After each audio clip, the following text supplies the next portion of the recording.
Let's talk about 3 documents you're going to need to meet with investors.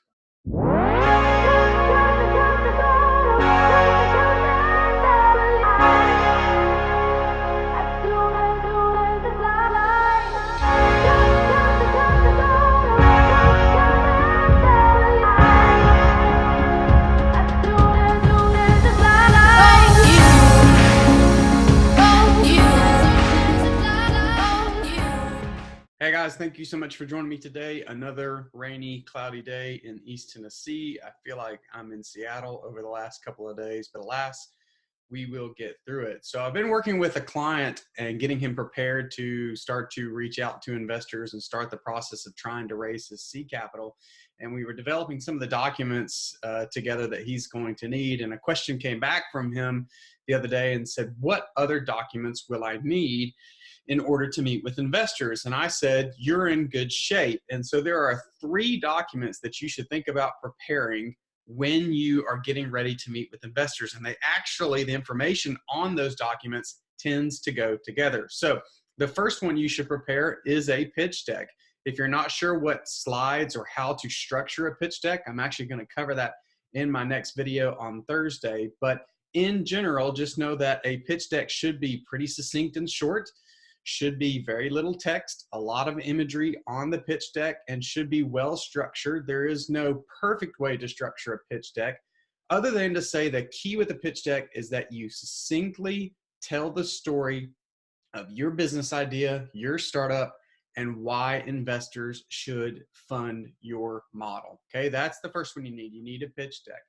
You also need some financial projections to go with that pitch deck, because one of the slides on that pitch deck should be your financial projections and or milestones that you plan to accomplish with the investor's money. So that's one of your slides. And in order to do that, on this slide itself, the pitch deck slide, you don't go into every line item on the financial projections. What you really should just talk about is high-level income. If you have cost of goods sold because you're producing something, then gross revenue is revenue minus those cost of goods sold. Then take out operating expenses or OPEX, and that gets you to net revenue. 3 to 5 years of those projections is what you need.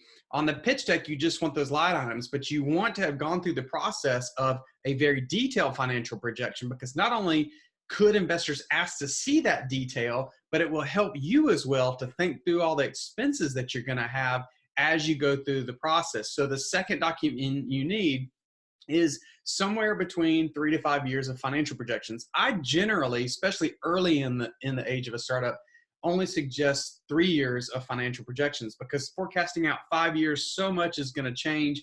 It really doesn't matter. In fact, sometimes so much is going to change in 3 years that it doesn't matter, but at least you're forecasting forward and you're thinking through the growth of revenue, the growth of expenses, payroll, all these different factors.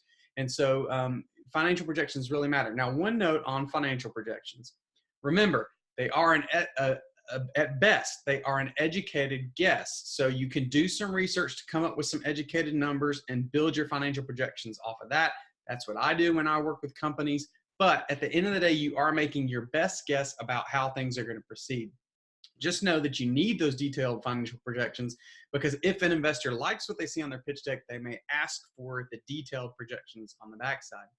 Now, the third document that you need to have developed all comes from the pitch deck and the financial projections, and it's an executive summary, which is a 1-page document that goes through, again, very succinctly, because it's 1 page, the high-level pieces of the pitch deck and the projections itself.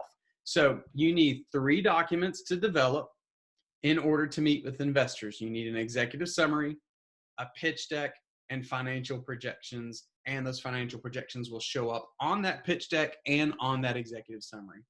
Now, notice that I didn't mention a business plan, and here's why. It doesn't mean you can't develop one. I often do help develop them for startups, but the business plan is usually asked for by investors at later stages in the due diligence process. It's not something they're going to take the time to read on your first meeting with them. So the documents I just shared with you, the 3 I share with you, are typically for your first 1 or 2 meetings. If they like what they see and like what they're hearing, then they will ask for more detailed information, at which point then you could deliver them a business plan. Notice I say could, Business plans, particularly doctoral thesis sized business plans, are not something an investor is going to take his or her time to sit down and read. They're just too busy. They're looking at too many business opportunities. They don't have time to read a 50 or even 15-page business plan. So you can develop those. There is the odd instance where I've heard an investor ask for it, but typically that's much later in the process when you're getting really close to a deal, and sometimes not at all. So the three things you need do not include a business plan. Often they include an executive summary, a pitch deck, and financial projections. Hope that helps. Have a great day. Hey, one more quick thing before I let you go today. If the information in today's video was helpful to you, then you may want to head to the webpage listed below to check out some of the resources that I've created for people just like you. Thanks a lot. Have a great day.